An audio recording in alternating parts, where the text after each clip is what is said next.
Here's some of my archive of fabrics that I'll be making dresses for over the next few months. I've bought these from France and from Italy. That's the one thing that you do notice. These mills, especially the Italian ones, they have beautiful colour combinations. They're just the best available. What I tend to do is put something interesting underneath the colour like that, and then you get a new story, a completely new story. So usually in my archive I can find something that complements something else, maybe our different weight for a jacket, and then maybe a silk dress for the wedding. When you're working with the kind of cross-section of clientele that I have, you have to have all kinds of sizes of prints, small, large, textures. I don't show a client just a 5 centimeter square of fabric. I actually physically drape the fabric on the customer. So we start the conversation of what actually is going to work for you. So we're customizing the choice and the color choice and the texture choice. Everything about it is customized. This is my Macbeth trench coat that I started collaborating with Edward Sexton on. I sent him some of my designs and he tailored them, and then I did the embellishing. It's rather like a coat dress. You can wear it buttoned closed, or you can leave it open. If it's maybe in a lighter fabric, then you can treat it like a glorified cardigan.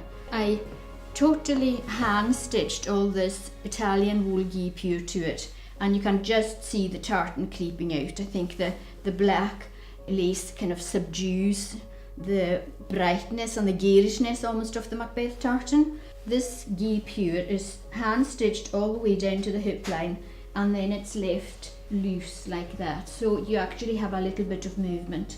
All this has been attached by hand and lined with Italian silk satin, always inside the sleeve. Something novelty maybe that clashes with what's going on outside, not a predictable lining. So it's kind of got a few kind of secrets that really just belongs to the wearer. This is my USP, for people, international clients coming to Scotland looking for something that's modern but still has connection to their roots. This is another of my collaborations with Edward Sexton, but unembellished. It hasn't been embellished yet, but it might have sequins or ribbon or some kind of embellishment in the future. This one is actually cut on the bias, which I think is particularly flattering to the body because you've got lines crisscrossing. It's rather like menswear, which I'm very fond of, but you give them a feminine kind of look. It's been fully tailored to the savile row level. You could actually make it long, or you could make it shorter. So that's the whole thing about bespoke work, is that you adapt it to the client. This is my favourite wool from Scotland at the moment. This is Lochcarron Reivers wool. I think it's particularly lovely for women's wear. But this coat could actually be made in velvet, or it could be made in Harris tweed, or it could be made in a multitude of different types. There's lots of things that go on inside a jacket that the client never sees, but it's absolutely crucial for the shape and the contour. This is the next of the Edward Sexton collaboration pieces in the Loch Ness tartan. The sleeves and the back are actually in what's called a glassy velvet. So it's a short black and red velvet. This is one of a portfolio of a few pieces that I'm doing in the Loch Ness tartan. Again, because I feel that Loch Ness, the Highlands, that's my USP. So that's what I use for my stories. And that's of particular interest to international clients. After the coat was complete, I embellished it with French embroidered tulle. You cut away the tulle so that it doesn't darken some of the other bits, and it looks almost in the realms of all over embroidery, but in fact it's all been done by hand. All the applique work is painstaking, and you can't rush it. It's just one of these things that takes a long time. But again, it adds depth and interest to the coat, because everybody's got access to tartan, everybody's got access to Harris tweed. What can you do to actually bring something new to the table? So this is my way of bringing something new to the stories. So here we have some pockets. We've got leather straps that were handmade in Italy for me with special buckles. Again, this can work like a coat dress or just like a double-breasted coat. But the one thing about this coat is that there won't be another one. It's totally unique. That's really what you're buying into, is uniqueness and artisan work. This is one of what I call my bra dresses, because we start with a fabulous, usually French, piece of lingerie, a bra in this case, from Chantal Thomas in Paris, and then I more or less, as an empire line, drape the rest of the fabric from there. So you take a bra in a colourway that complements what you're going to do your composition with, and then I do the embellishing of the bra after. And if I want something kind of sheer to make it feminine and more seductive, then I'll add the embroidered tulle. I quite like the interplay of different fabrics one on top of the other. This is definitely the type of thing that starts with a blank palette, like a bra and a couple of pieces of material, and then you begin your composition or assembly. This is almost like behaving as a painter, only with fabric. These little mittens are made to match the centre of the dress. I feel they're kind of like a finishing touch. I feel hand treatment is important. The main dress is in an Inca design. This was a particularly expensive print, and then the animal print below is more what we call an all over. We're in the business of camouflage. That's what we do. We enhance your good bits and we camouflage the bad bits, or the bits that you feel uncomfortable with.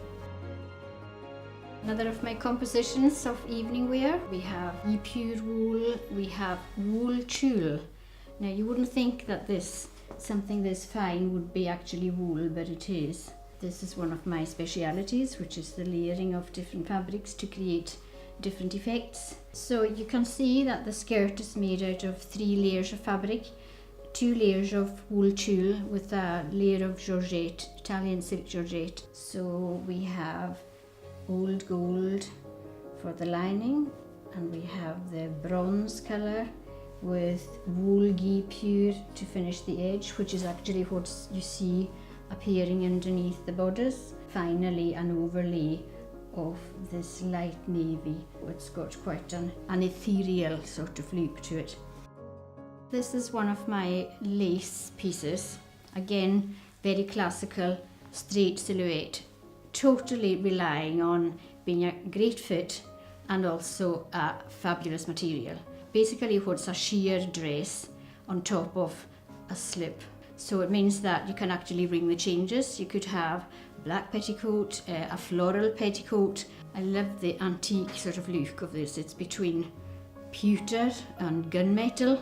The petticoat underneath has been actually built around a bra, and then you build the bias cut slip around it so that it becomes, as I say, skin hugging. This final trimming is been hand stitched. The sleeves are skin tight with the kind of mitten effect all built in to the sleeve with a zip at the side. Instead of a pleat or a slash, then we put a little bit of a flare to the back centre seam, and that gives you a little enough for movement. The other thing that you can do with this is actually make another petticoat of tulle for underneath, or even ones that have got layers of frills underneath. So you transform a short cocktail dress into something that's full length. This is one of my classical evening columns with a halter neck, not dissimilar to the bodice. It's got several seams, and it's got this fan of a full circle on the bottom, giving it movement. The fabric is Italian. It's triple organza, pure silk, and it's also been interlined twice with another lining, so it actually gives it quite a lot of body.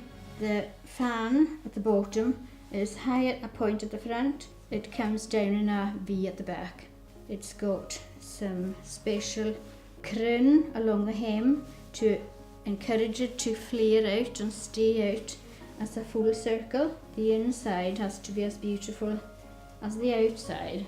We have black tulle, some slightly heavier tulle to give it shape, and we've also got chiffon, floral silk chiffon lining from Italy. So this shape is entirely made to order.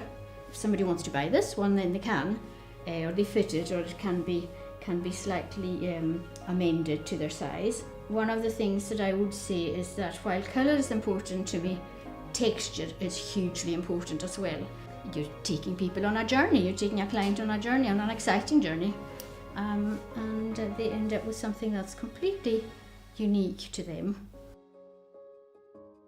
This is one of my Highland pieces. This bodice was inspired by the Petite Danseuse, which is the Degas ballet dancer, and it's really my heirloom bodice. The original one I made about 10 years ago. So this was a specially commissioned design for a particular year in the Highlands. The bodice itself is very fitted. You can see it fits right over the bust, a bit like what a ballet dancer would wear.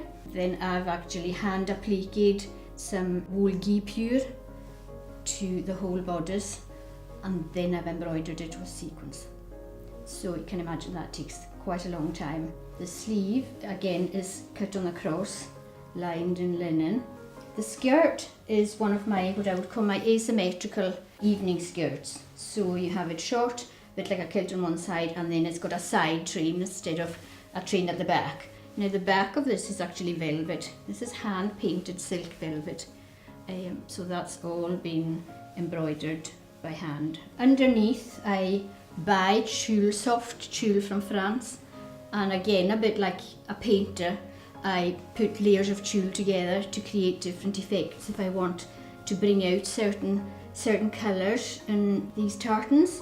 And so you can see here that we've got pink and we've got this khaki green. This bodice is actually very versatile. You could almost wear it with jeans, or wear it with another type of skirt, wear it with trousers. So it becomes a bit of a wardrobe staple. This is another version of my heirloom bodice. This is Mackay tartan, again weaver's quality. This is it in its original cut without the sleeve. This bodice could have different fastenings. This was the type of straps on the original Petite Danseuse. The back is green, lovely sort of peacock green colour.